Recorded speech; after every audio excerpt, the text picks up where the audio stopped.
আজকে আমি পালং শাকের তরকারি রান্না করব। তো শিম আলু বেগুন দিয়ে সবজিগুলি ঢাললাম। এই যে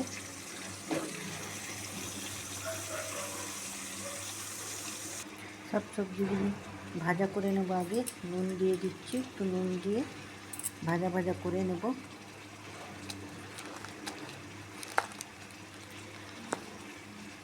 হলুদ দিয়ে দিলাম, নুন হলুদ দিয়ে ভালো করে সবজিগুলি ভাজা করে নেব আগে, তাহলে খেতে টেস্ট আসবে।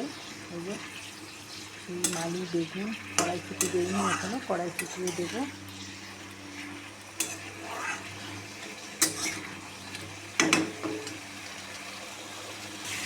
কাঁচা লঙ্কা দিয়ে দেবো।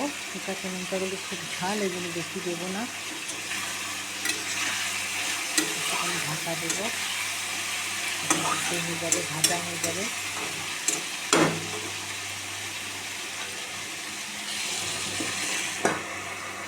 কড়াইশুঁটিটা দিয়ে দেবো, ভাজা হয়ে যাবে এর সাথে।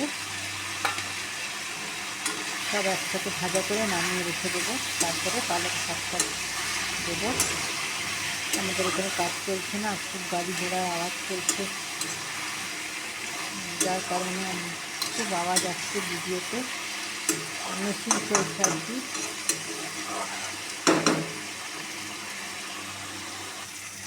দেখো সমস্ত কিছু ভাজা ভাজা হয়ে গেছে। এবার আমি এটার মধ্যে কিচ্ছু দেবো না, শুধু একটু জিরার গুঁড়ো দিয়ে দেবো। দিলে তো অনেক কিছু মশলা দেওয়া যায়, কিন্তু আমি কিছু দেবো না, শুধু একটু জিরার গুঁড়ো দিয়ে একটুখানি নাড়াচাড়া দিয়ে সবজিটা নামিয়ে দেবো।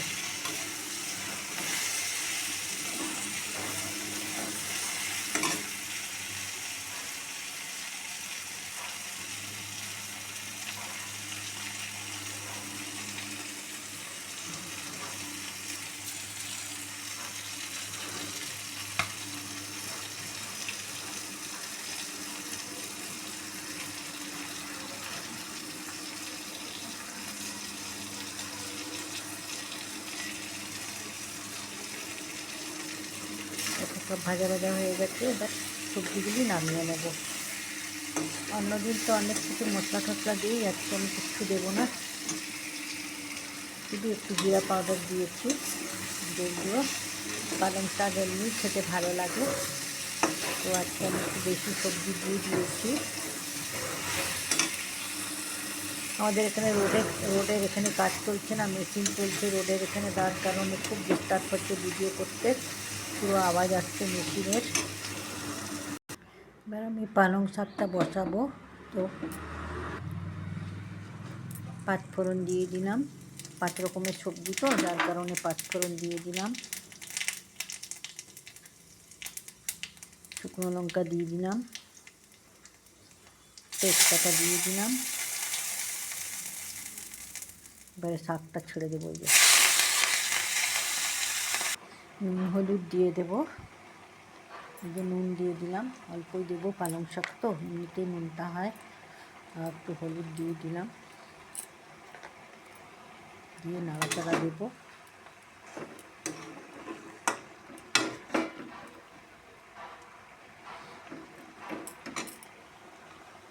পালং শাকে একটুখানি চিনি দিয়ে দেবো, নুন মিষ্টিটা ঠিক থাকলে ব্যালেন্সে আসে, ভালো লাগে খেতে।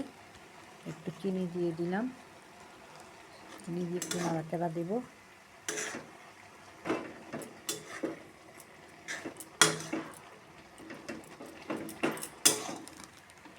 তোমরা ভিডিওটা দেখতে থাকো। শাকের জল পুরো শুকিয়ে গেছে, এই দেখো।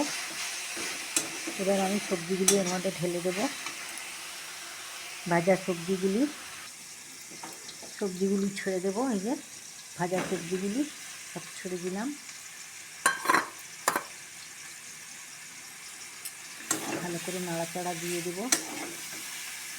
হয়ে গেল আমার পালং শাকের তরকারি। তোমরা এরকম করে বানিয়ে খেও, খুব দারুণ লাগে খেতে, খুব টেস্টি লাগে। শিম আলু বেগুন কড়াইশুঁটি, হয়ে গেল আমার পালং শাকের তরকারি। খুব টেস্টি স্বাদের লাগে খেতে। আমি কিন্তু এর মধ্যে কিচ্ছু মশলা দিইনি, শুধু একটুখানি জিরা গুঁড়ো দিয়েছি, বাস, আর কিছু দিইনি। অনেক কিছু মশলা দেওয়া যায়, আমি দিই না, পালং শাকে খুব বেশি একটা মশলা দিই না। তোমরা চাইলে দিয়ে নিতে পারো। বেগুন আলু দিয়ে এটার তরকারিটা ভীষণ ভালো লাগে খেতে, সব দিয়েই ভালো লাগে, রুটি দিয়ে, ভাত দিয়ে, সমস্ত কিছু দিয়ে ভাল লাগে। পালং শাকটা খুব টেস্টি শাক, আমার তো খুব ভালো লাগে পালং শাক। অন্য শাকের থেকে পালং শাক আমার খুব বেশি ভালো লাগে। তো হয়ে গেল আমার পালং শাকের তরকারি রেসিপি। তোমাদের ভিডিওটা যদি ভালো লাগে তাহলে তোমরা লাইক করো, কমেন্ট করো, শেয়ার করো। আর তোমরা এরকম করে বানিয়ে খেও, খুব টেস্টি শাক, এটা খুব ভালো লাগে। আর এমনি যদি না দাও সবজি, তাও এমনি বানালেও খুব টেস্টি লাগে খেতে। এর মধ্যে বড়ি দিলে ভালো হতো, তবে বড়িটা নাই, শেষ হয়ে গেছে, যার কারণে বড়ি দিতে পারলাম না। বড়ি দিলে আরও খেতে টেস্ট হয়। পালং শাকে বড়ি, বেগুন, আলু, কড়াইশুঁটি, শিম সব কিছু দিয়ে সবজির মতন বানালে খুব ভালো লাগে খেতে। আমার বড়িটা নেই, বড়ি শেষ হয়ে গেছে, যার কারণে বড়ি দিতে পারিনি। তোমরা বড়ি দিয়ে করো, দেখবে খুব ভালো লাগবে খেতে। ঠিক আছে, আবার অন্য কোনো ভিডিওতে দেখা হবে তোমাদের সাথে। ভিডিওটা ভালো লাগলে লাইক করো, কমেন্ট করো, শেয়ার করো। আর তোমরা এরকম করে বানিয়ে খেও। ঠিক আছে বন্ধুরা, আমার এখন কমেন্ট ব্লক চলছে, কমেন্ট খুললে আমি তোমাদের কমেন্টের উত্তর দেবো। ওকে বাই, আবার অন্য কোনো ভিডিওতে দেখা হবে। টাটা।